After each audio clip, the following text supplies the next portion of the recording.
Hola, Antonieta. Què? Què vols fer una mona? Sí, és que estava pensant que ara que s'apropa la podria fer a casa, però és que no sé exactament com es fa una mona.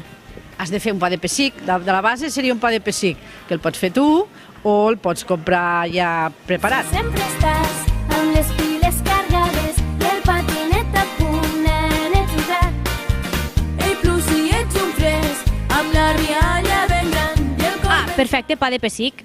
Un pa de pessic com aquest. Ja el tinc. I ara què hi poso? Pues mira, ara l'hauràs de partir per la meitat i farcir una mica, que normalment se fa amb mantega, una miqueteta fosa, i després hi pots ficar mermelada de gustos, no? La pots fer a casa, o si no, doncs la pots agafar ja feta i artesana, com aquesta. Després, hi hauràs de ficar per sobre i va una altra capa de mantega, que la pots, si vols, colorejar. La pots tenyir amb colorants alimentaris i fer-la d'algun coloret. Després hi va ametlla laminada o ametlla aquesta amb granet, el que vulguis. I després hi va la fruita confitada, que llavors és per decorar. I sobretot, a dalt de tot, hi has de ficar els ous de xocolata o l'ou de xocolata, el que més vulguis. Ai, que bé. Doncs ara ja sabem com fer una mona.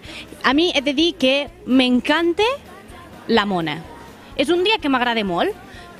És tradicional, de fet és algo que s'ha fet tota la vida. El que passa és que les mones d'ara no eren com les mones d'abans. Ah, no? I com eren abans? Perquè abans eren només una coca i un ou dur. Un ou dur, és veritat, jo n'he menjat aquestes. Agafàvem l'ou i el trencàvem amb el cap. Sí, és cert, la tradició era aquesta. El que passa és que ara amb aquestes ja no es fa. No, és que el xocolata és millor si ens el mengem directament. Sí, el que passa és que has de vigilar i no menjar-te. Si agafes un ou de xocolata molt gran, l'has de racionar. Vas menjant cada dia un trosset fins que s'acabe. No tot al mateix dia, Ostres, clar, és veritat. Doncs l'aniré guardant i així em durarà més dies. Que vas amb les piles a tope com tu fas.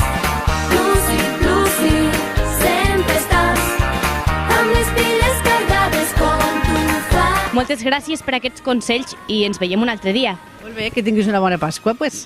Gràcies igualment. Adeu.